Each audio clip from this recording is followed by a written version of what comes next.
Hi, this is Shabelle TV. Welcome to the news in English, live from Mogadishu. With me, I am Omar Noor. The top headlines include Somali president addresses the Somali community in Minneapolis, the capital of Minnesota in the United States of America, as he attended the U.S.-Africa Summit in Washington, D.C. Kenyan President William Ruto has pledged to support Somalia in the fight against Al-Shabaab militants. The Speaker of the lower house chamber of the Somali Federal Parliament has announced the date for the reconciliation conference in Baidoa for the Southwest State community leaders and the politicians. Somali National Army soldiers have regained control of strategic locations in Hiran region, central Somalia. Somaliland President has confirmed that his administration will hold a local election next year in the breakaway region of that administration. Somali Prime Minister Hamza Abdi Barre has briefed the cabinet of his recent visit to the front lines in Middle Shabelle region.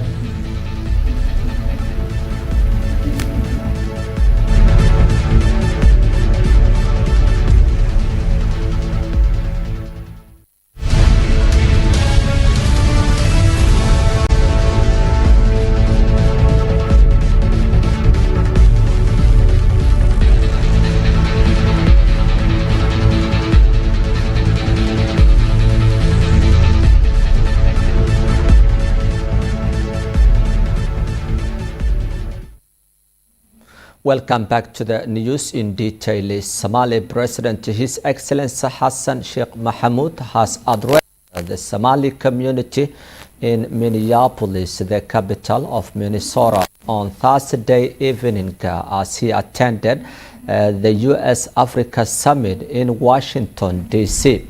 Speaking to hundreds of Somali community came from the different regions within United States. Somali President Hassan Sheikh Mohamud has briefed the Somali community of the recent military gains made by the Somali government against the Al-Shabaab militants. In the welcoming ceremony, the U.S. Congress Ilhan Omar has said that Somali President Hassan Sheikh Mohamud is a leader of a vision, and he is the best leader Somalia can have at this moment. Somali President Hassan Sheikh Mohamud has appreciated the Somali community for hosting him in the Minnesota University on Thursday night. He has pledged that he will work together with the Somali community in the United States in defeating the Al-Shabaab militants. He also said that the government has recorded a historic victory in the current war against Al-Shabaab after liberating dozens of villages and the strategic town of Adan Jabal within Middle Shabelle region from Al-Shabaab militants. He said that the Somali government is committed to working closely with their partners to end the presence of Al-Shabaab within Somalia.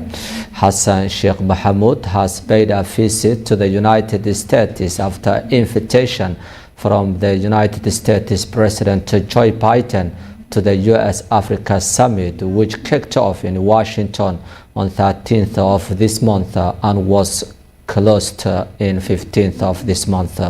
The three-day conference has brought together at least 49 leaders from Africa and the U.S. President Joe Biden. The leaders have discussed cooperation between the two sides and the United States investment in the African continent. This is the first time that Somali President Hassan Sheikh Mohamud attended the U.S.-Africa Summit that was held in Washington, D.C. Somali community in Minnesota say they are hopeful for the government of Somali's commitment to restore peace and order in the country.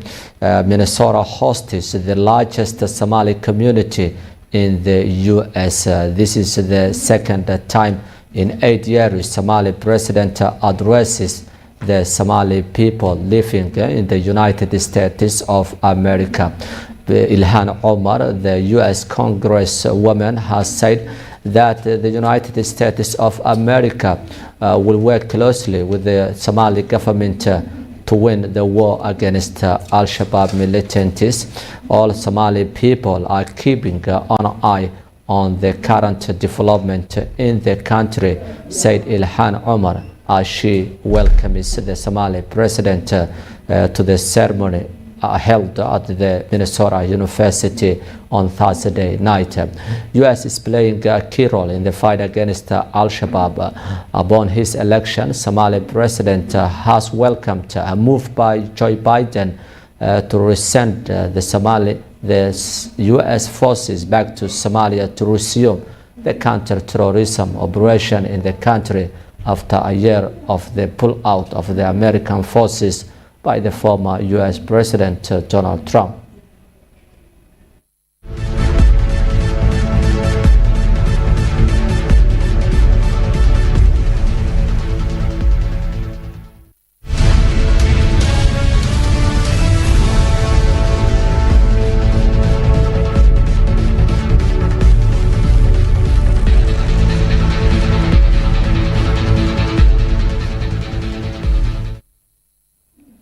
Somali government forces backed by local community fighters in Hiran region have regained control of two strategic locations outside Beledweyne city, located 350 kilometers north of the capital, Mogadishu. Somali government forces, along with the Djiboutian peacekeepers, part of the AU mission, have regained the control of dozens of villages from Al-Shabaab within Hiran region. Somali government has recaptured more than 100 villages from Al-Shabaab after launching an all-out offensive against Al-Shabaab in August after the deadly attack at the Hayat Hotel in Mogadishu. Somali president has declared that the government will close the chapter of the presence of Al-Shabaab within Somalia. Somali government, along with the Djiboutian peacekeepers and community fighters in Hiran region, have taught a lesson to Al-Shabaab after removing the militants from major strongholds in Hiran region. Dozens of Al-Shabaab militants lost their lives in the current war in the country. Somali government has sent hundreds of its troops to Hiran region after the launch of the war against Al-Shabaab. The Djiboutian forces are serving under the African Union Transition Mission in Somalia, known as ATMIS.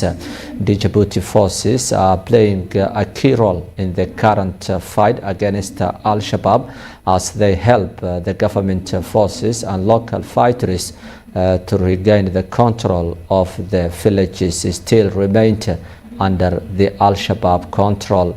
Hiran is the largest region where the militants have been present for at least a dozen years, and the government forces are now pushing the militants out of their fixed strongholds in Hiran, Galgaduud, as well as Middle Shabelle region, where they gained control of Aden Jabal, a key city within the region that lays at least 245 kilometers north of the capital, Mogadishu.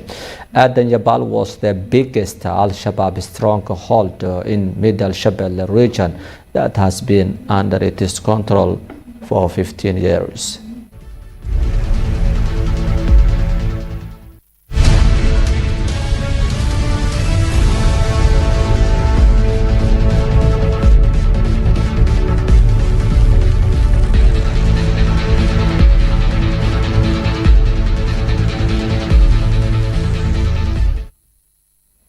Southwest State President Abdulaziz Laftagran and the Speaker of the lower house chamber of the Somali Federal Parliament, Sheikh Adan Madobe, have agreed to hold a reconciliation conference in Baydoba, 15th January of the new year 2023. Somali President Hassan Sheikh Mohamud, upon his inauguration in the capital Mogadishu in June, said that Somali government will work toward this a united country with a united people. Somalia in peace with itself and peace with the world, a slogan that President Hassan Sheikh Mohamud largely used during his election campaign earlier this year. Laftagrand, the president of Southwest State, has welcomed the initiative by the lower house speaker Sheikh Adan Madobe for holding the reconciliation conference in Baidoa that will end the current differences and political crisis in the regional administration. Sheikh Adan Madobe has paid a visit to Hudur, his hometown in Bakol region, before leaving for Baidoa city, where he received a warm welcome from local residents and the president of Southwest State, Abdul Aziz Laftagrand. The conference comes amid a standoff over the term by the current President Laftagrand, who extended to 1 year in office. The opposition politicians in Mogadishu say they will not accept the illegal term extension by the Laftagrand, the current leader of Southwest State of Somalia, whose mandate expires this month. Somali leaders are now working together to end the current crisis in Southwest State. As the president of that administration, Laftagrand sticks to the power and rejected to hold a peaceful and transparent election at the end of his mandate in Baidoa city.